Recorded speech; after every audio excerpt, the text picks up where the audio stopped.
Okay, today we're going to start section 9.5, and I'm just giving you a heads up, this video might be a little bit longer only because I'm including 2 days on one video, just because it flowed nicely.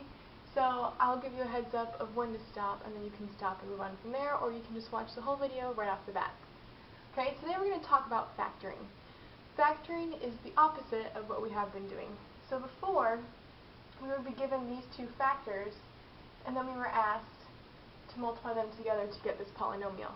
Okay, we just started learning about factoring with greatest common factor and about solving things that are in factored form.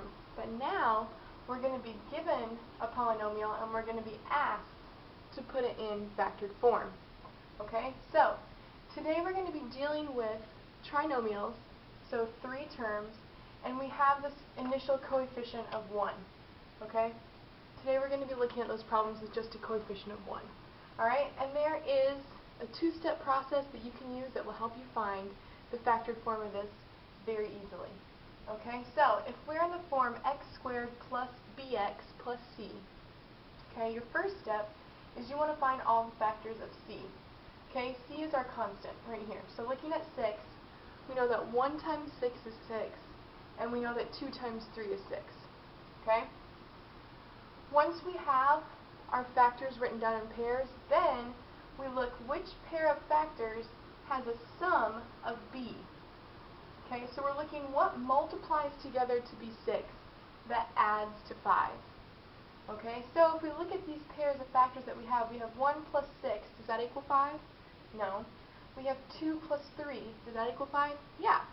So the pair that we want to pick is this 2 plus 3, or 2 times 3, and then basically, since we know we're going to have these two x's out front, since that's our factored form, we just drop our positive 2 and our positive 3 into parentheses, and that's our answer.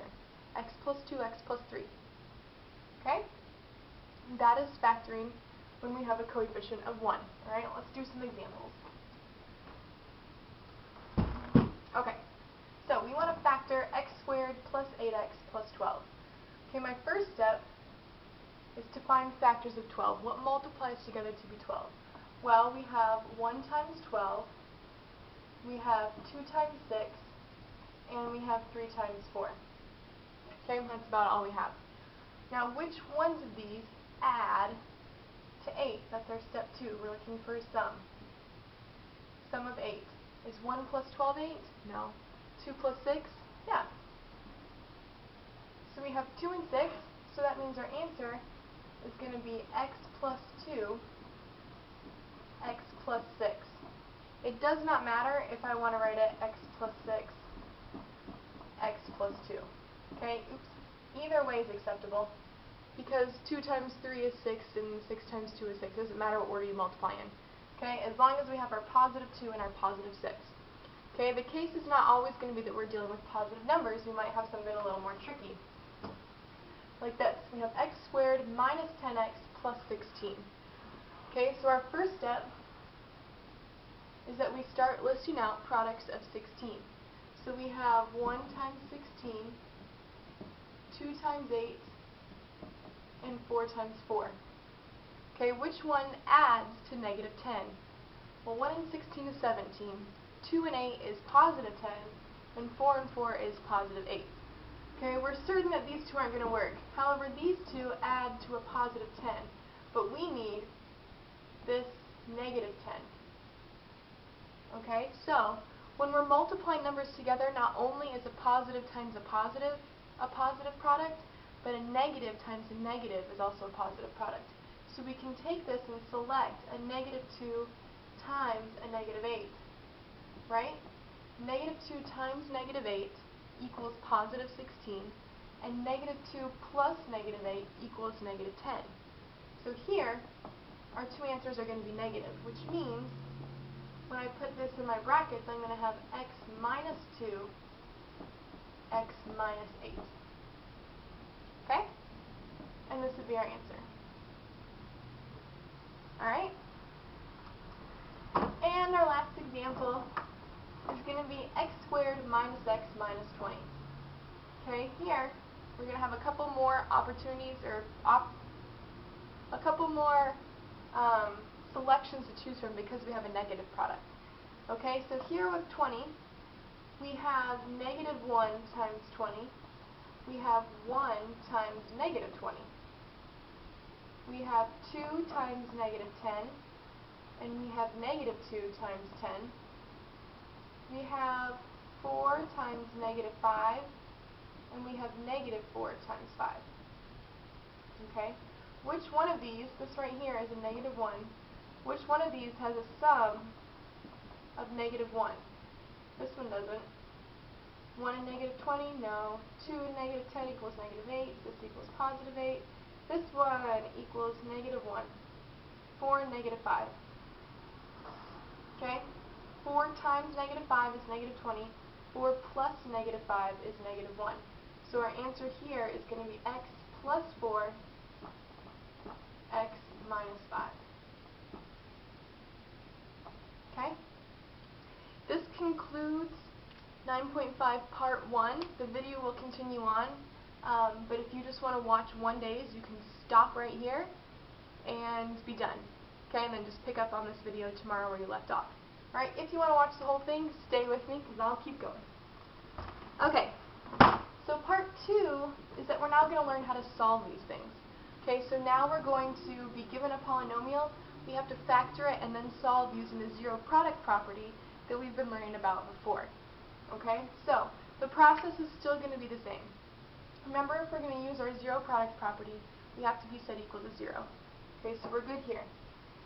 So now I'm going to factor this so that I can get my factors so I can use the product, the zero product property. Okay, so I'm looking for a product of negative 18 that adds to positive 3. So I have negative 1 times 18, 1 times 18, negative 2 times 9, 2 times negative 9, 3 times negative 6, negative 3 times 6.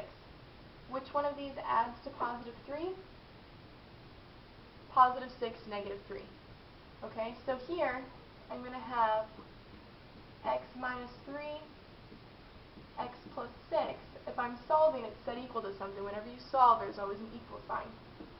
Equals 0. Now using my zero product property, I'm going to take this, set it equal to 0, and I take this and set it equal to 0.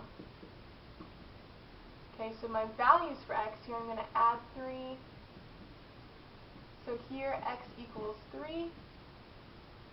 And here, if I subtract 6 on both sides, x equals negative 6. Okay? So our solutions, since we're looking for our solutions, are 3 and negative 6 to this problem. Okay? Over here, we have x squared minus 7x equals negative 6. If we're going to be solving this using factored form, we have to set it equal to 0. So my first step is going to be to add 6 to both sides. That gives me x squared minus 7x plus 6 equals 0. Okay? First step, what multiplies together to be positive 6? I have 1 times 6 and 2 times 3. Now I'm looking for a sum of negative 7. Well, 2 and 3 is 5, so that one's not going to work. 1 and 6 is positive 7, but I'm looking for negative 7. So what can I do here with these ones? If you said make them negative, you are right. So I'm going to pick negative 1 times negative 6, because that equals negative 7. Or we want like that. Okay, so negative 1 times negative 6, negative times negative is positive, and negative 1 plus negative 6 is negative 7. So then here, I'm going to have x minus 1, x minus 6 equals 0. Okay, and using my zero product property, x minus 1 equals 0, x minus 6 equals 0. Add 1 to both sides, x equals 1. Add 6 to both sides, x equals 6. Okay, so my two answers, x equals 1, x equals 6. That is section 9.5, and we will keep building on this to come.